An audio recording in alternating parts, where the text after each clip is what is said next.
सारी चीज परिपूर्ण है, लेकिन हमारे घर में हमको गोद खाली है, मेरा एक संतान भी नहीं है। तो शिव गुरु बाबा बोले कि संतान चाहिए? बोल हाँ हमको संतान चाहिए। तो शिव गुरु बाबा बोले, भोलेनाथ बोले कि संतान कैसा चाहिए, सुपुत्र चाहिए कि कुपुत्र चाहिए?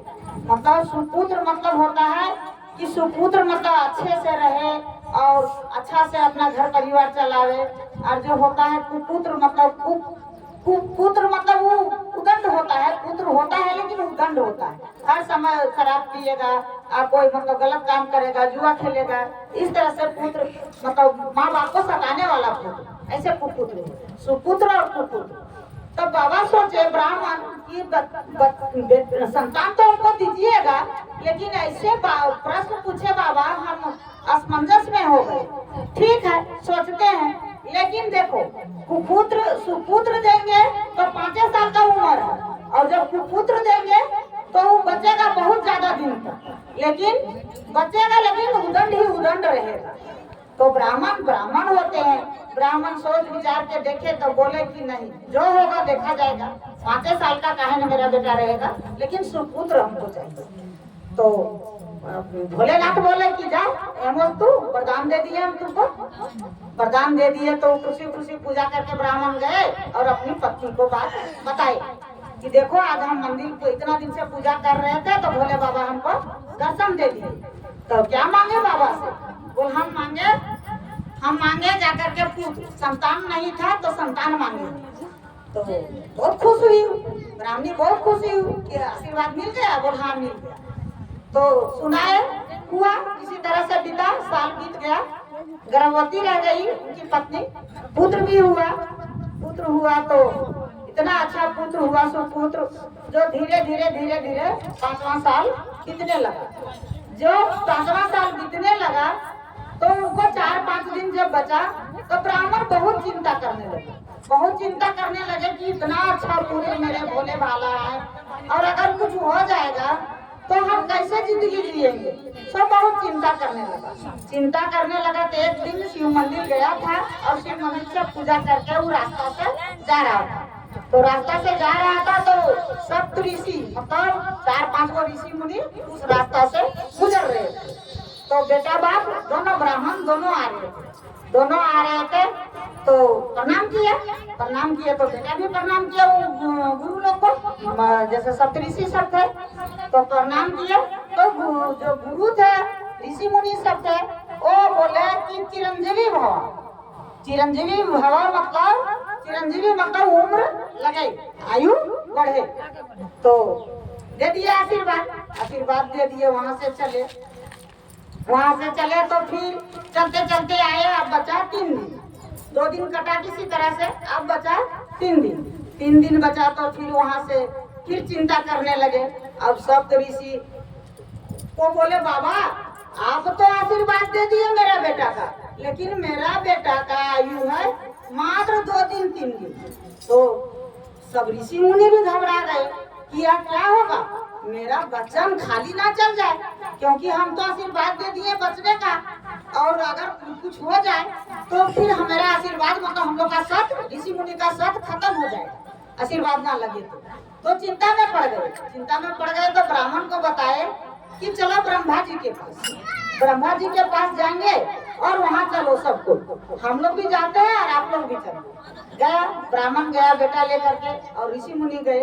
ऋषि मुनि सोचे कि हम दूसरे पर थोप देंगे, मेरा झूठा वचन जाएगा तो ब्रह्मा जी का भी झूठा वचन चल जाएगा।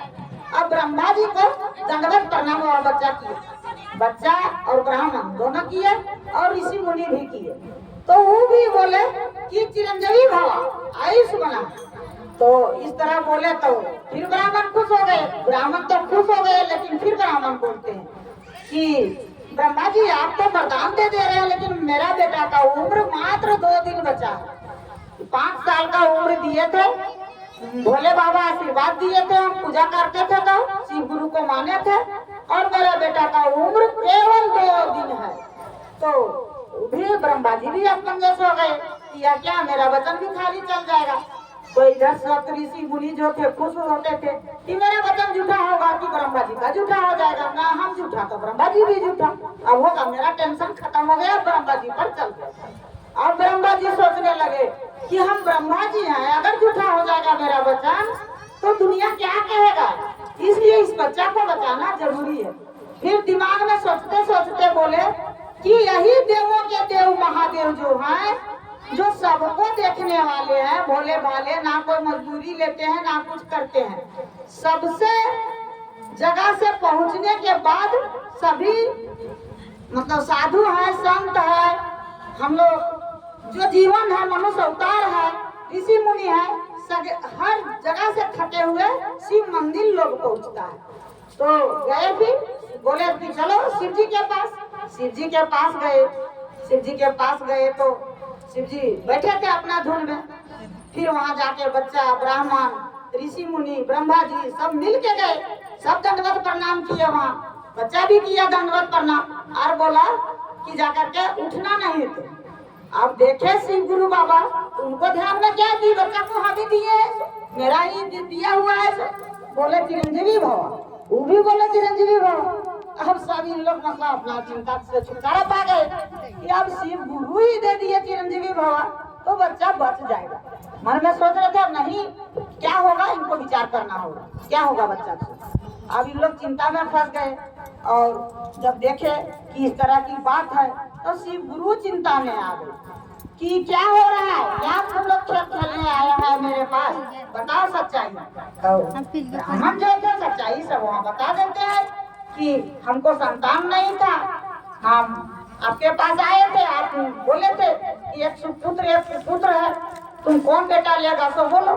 हम बोले थे सुपुत्र लेंगे, आप बोले थे कि 5 साल का उम्र का बेटा होगा, सुपुत्र होगा, तो वही है बेटा।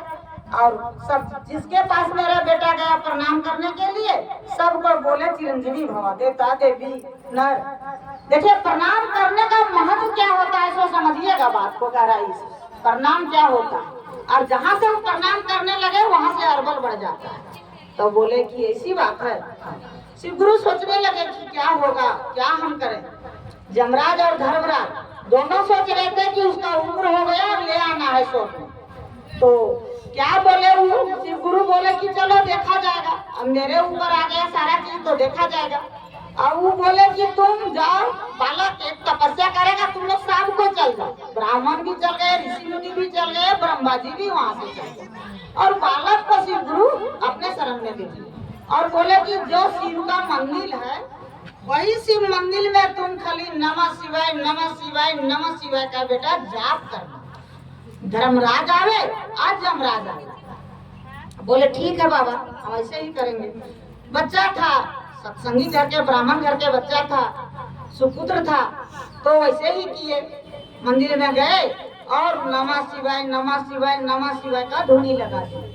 अब धर्मराज भी गए और जमराज भी गए, किसका अरबल हो गया है हम ले आएंगे। जब वहाँ देखते हैं कि इनका धुन ही नहीं छूट रहा है तो लास्ट में शिव गुरु बाबा बोले कि क्या होगा, ये बच्चा को, जो ये बच्चा है सो अपना धुन में लगा हुआ है, अपना बाबा का ध्यान में लगा है, और आप लोग इसका मतलब हो गया उम्र तो आप जमराज लेने चल आते हैं, मरने का समय जब हो जाता है तब तो ये क्या होगा, ठिकाना नहीं, अच्छा नहीं होगा। तो सभी को वहाँ लास्ट में धर्मराज और जमराज दोनों लौट के चले जाते हैं और शिव भक्ति वाले को जब नहीं चाहते हैं तो उठाकर नहीं ले जा सके। तो शिव गुरु बोले वहीं दर्शन देके वो अंदर ध्यान हो गए थे और बालक वहीं नमः शिवाय का जाप किए। लास्ट में धर्मराज और जमराज दोनों लौट के आ गए और वह बालक बच गया। तो वही कहा जाता है कि प्रणाम करने से, पूजा पाठ करने से हर कष्ट हर इंसान को छूटता है, थोड़ा सा छूटे और ज्यादा छूटे। हर समय पूजा पाठ में थोड़ा सा ध्यान देना चाहिए, खेती गृहस्थी भी करना चाहिए। हम लोग गृहस्थी आश्रम में है तो, लेकिन हमारे देवों के देव महादेव जो है इनका मतलब गुरु बनाने से और कितना कष्ट हरण होता है। गुरु बहना को ही पूछ लीजिए कितना रो रही थी मठा मंदिर में जाके। इनको लगता था कि मेरा बेटा मशीन लाएगा कि मेरा बेटा वहाँ से अच्छा से घूम के आएगा, इसलिए बोलती थी वहाँ जाकर। लेकिन सबको हम लोग उसी समय बोले कि उसी